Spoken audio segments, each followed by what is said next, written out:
ನಿವೃತ್ತ ಪೊಲೀಸ್ ಅಧಿಕಾರಿ ಆಗಿರುವಂಥ ಎಸ್.ಕೆ. ಉಮೇಶ್ ನಮ್ಮೊಂದಿಗೆ ಜಾಯ್ನ್ ಆಗಿದ್ದಾರೆ. ಎಸ್.ಕೆ. ಉಮೇಶ್ ಸರ್ ನಮಸ್ಕಾರ. ಕ್ಷಮೆಯಲ್ಲಿ ಇಷ್ಟೊತ್ತಲ್ಲಿ ಕರೆ ಮಾಡ್ತಾ ಇದೀವಿ ಅಂತೇಳಿ. ಇಲ್ಲ ಹೇಳಿ ಹೇಳಿ, ಪರವಾಗಿಲ್ಲ. ಈ ಕೈದಿಗಳನ್ನ ರಾತ್ರೋರಾತ್ರಿ ಜೈಲಿಂದ ಏನಕ್ಕೆ ಬೇರೆ ಕಡೆ ಶಿಫ್ಟ್ ಮಾಡ್ತಾರೆ ಸರ್?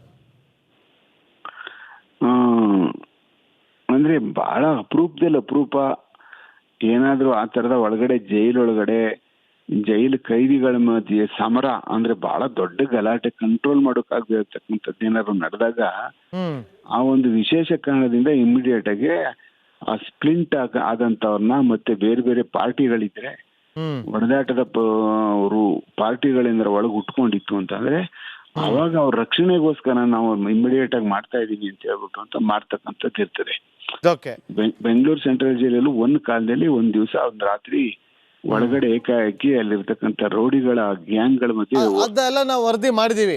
ಬೆಂಗಳೂರಲ್ಲಿದ್ದವ್ರನ್ನ ಹುಬ್ಳಿ ಕಳಿಸ್ತಾರೆ, ಶಿವಮೊಗ್ಗ ಕಳಿಸ್ತಾರೆ, ಅಲ್ಲಿದ್ದವ್ರನ್ನ ಇಲ್ಲಿ ಕರ್ಕೊಂಬರ್ತಾರೆ.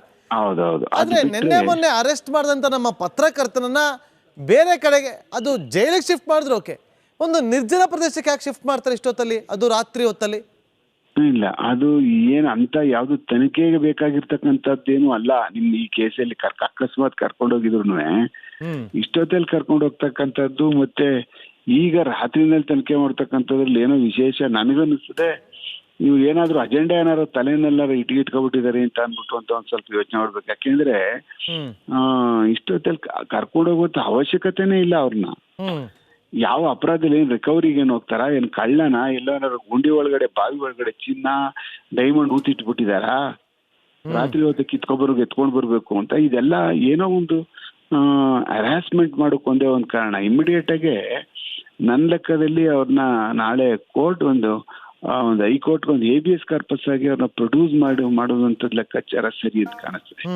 ಒಂದ್ ವೇಳೆ ಇಲ್ಲಿಗಲ್ ಡಿಟೆನ್ಷನ್ ಏನಾರ ಮಾಡಿದ್ದಾರೆ, ಅವ್ರನ್ನ ದಸ್ಕಿರಿ ಮಾಡ್ಲಿಲ್ಲ, ಯಾವುದೇ ತರವಂತ ನೋಟಿಸ್ ಕೊಟ್ಟಿಲ್ಲ ದಸ್ಕಿರಿ ಮಾಡಿದಕ್ಕೆ ಅವರ ರಿಲೇಷನ್ಗಳಿಗೆ ತಿಳಿಸಿಲ್ಲ ಅಂತಂದ್ರೆ ಹೈಕೋರ್ಟ್ ಒಂದು ABS ಕಾರ್ಪಸ್ ಹಾಕಿ ಅವನ್ನ ಪ್ರೊಡ್ಯೂಸ್ ಮಾಡ್ತಕ್ಕಂಥದ್ದು ನಾವು ಇಮಿಡಿಯೇಟ್ ಆಗಿ. ಈ ತರ ಏನಾದ್ರು ಅಕಸ್ಮಾತ್ ಏನಾದ್ರು ಕಾರ್ಯಕ್ರಮ ಮಾಡ್ಬಿಡ್ಬೇಕು ಅನ್ನುವಂಥದ್ದು ಏನಾದ್ರು ಅವ್ರ ತಲೆನಲ್ಲಿ ಉಟ್ಕೊಬಿಟ್ಟ ನಾಳೆ ದಿವಸ ಅದು ಬಹಳ ಬೇರೆ ಬೇರೆ ಆಗೋಗ್ಬಿಡುತ್ತೆ.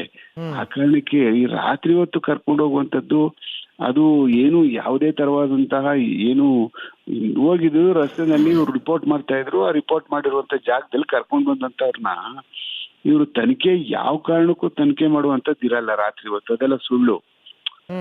ನಾವು ಕರ್ಕೊಂಡು ಹೋಗಿದೀವಿ ಕೋರ್ಟ್ ಅಲ್ಲಿ ಇಲ್ಲಿ ಹೋಗಿ ರಿಕವರಿಗೆ ಹೋಗಿದೀವಿ. ರಾತ್ರಿ ಹೊತ್ತು ಏನ್ ರಿಕವರಿ ಮಾಡ್ತೀವಿ? ರಾತ್ರಿ ಹೊತ್ತು ಮಾಜನೆ ಮಾಡೋಕ್ ಆಗುದಿಲ್ಲ.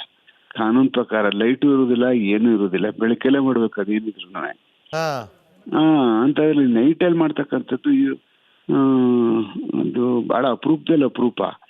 ಆ ಕಾರಣಕ್ಕೆ ಸರ್ ಈಗ ನೋಡಿ, ಈಗ ನೀವು ಯಾರನ್ನಾದ್ರು ಕರ್ಕೊಂಡು ಹೋಗ್ಬೇಕಾದ್ರೆ ಧೈರ್ಯವಾಗಿ ಹಿಂಗೆ ಹೋಗ್ತಿರ್ತೀರಿ. ನಾವು ಕೂಡ ನಿಮ್ಮದು ಸೆಗ್ಮೆಂಟ್ಗಳನ್ನೇ ಮಾಡಿದ್ದೀವಿ ಈ ಹಿಂದೆ, ನಾವು ಕ್ರೈಮ್ ರಿಪೋರ್ಟಿಂಗ್ ಮಾಡಬೇಕಾದ್ರೆ. ಈ ಪೊಲೀಸ್ನವ್ರು ಯಾಕೆ ಮುಖ ಮುಚ್ಕೊಳ್ಳೋದು? ನಾವು ಫಸ್ಟ್ ಟೈಮ್ ನೋಡ್ತಾ ಇರೋದು. ಯಾಕೆ ಮುಖ ಮುಚ್ಕೊಂಡು ಹೋಗ್ತಿದ್ರು? ನಮ್ಗೆ ಅವ್ರು ಪೊಲೀಸ್ನವ್ರ ಅಂತೇಳಿ ಡೌಟ್ ಆಗ್ತಾ ಇದೆ.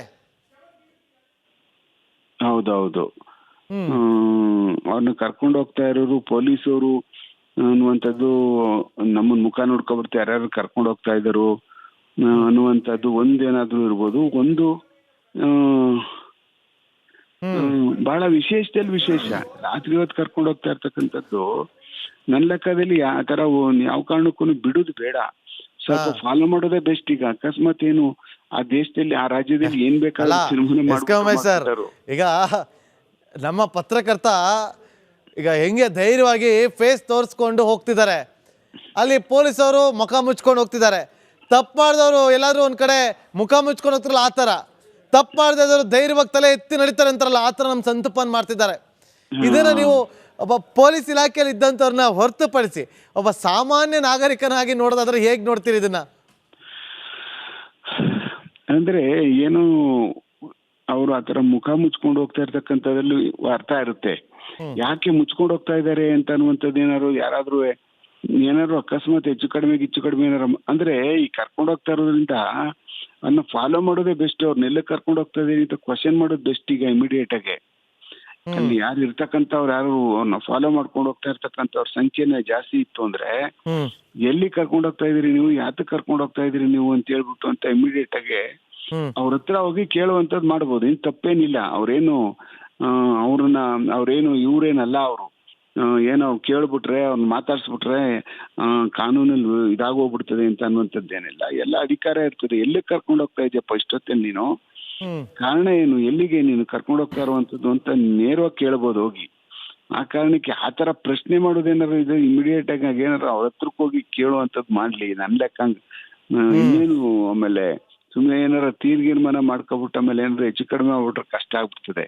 ಹ್ಮ್ ಆ ಕಾರಣಕ್ಕೆ ಸ್ವಲ್ಪ ಹತ್ರಕ್ಕೂ ಹೋಗಿ ಯಾರು ಕರ್ಕೊಂಡು ಹೋಗ್ತಾ ಇದಾರೆ, ನೀವು ಎಲ್ಲಿ ಕರ್ಕೊಂಡು ಹೋಗ್ತಾ ಇದೀರಿ, ನೀವು ಪೊಲೀಸವ್ರು ಅಲ್ಲ, ಹ್ಮ್ ನೀವ್ ಯಾರೋ ಡಕಾಯ್ತರು ಇರ್ಬೇಕು, ಈ ತರ ಹೋಗ್ತಾ ಇದೀರಿ ಪೊಲೀಸವ್ರು ಅಂತ ನಂಗೆ ಡೌಟ್ ಆಗ್ಬಿಟ್ಟಿದೆ, ಅವನು ಸಾಯಿಸ್ಬಿಟ್ರೆ ನಾಳೆ ಗತಿ ಏನು ಅಂತ ಹೇಳ್ಬಿಟ್ಟು ಅಂತ we can hold him also. Total ಪೊಲೀಸ್ನವ್ರು ಅಲ್ಲ, ಅವರು ಗೊತ್ತಿಲ್ದಿರೋರು ಅಲ್ಲ ಅಂತ ಅಂದ್ರೆ ನಾಳೆ ದಿವಸ ಇನ್ನೇನೋ ಮಾಡ್ಬಿಟ್ಟು ಇನ್ಯಾರೋ ಕರ್ಕೊಂಡೋಗಿ ಏನೋ ಮಾಡ್ಬಿಟ್ರೆ ಗತಿ ಹೆಂಗೆ? ನಾಳೆ ಅದಕ್ಕೊಂದೇನಾರ ಕಾರಣ ಕೊಟ್ಬಿಡ್ತಾರೆ ಆಮೇಲೆ.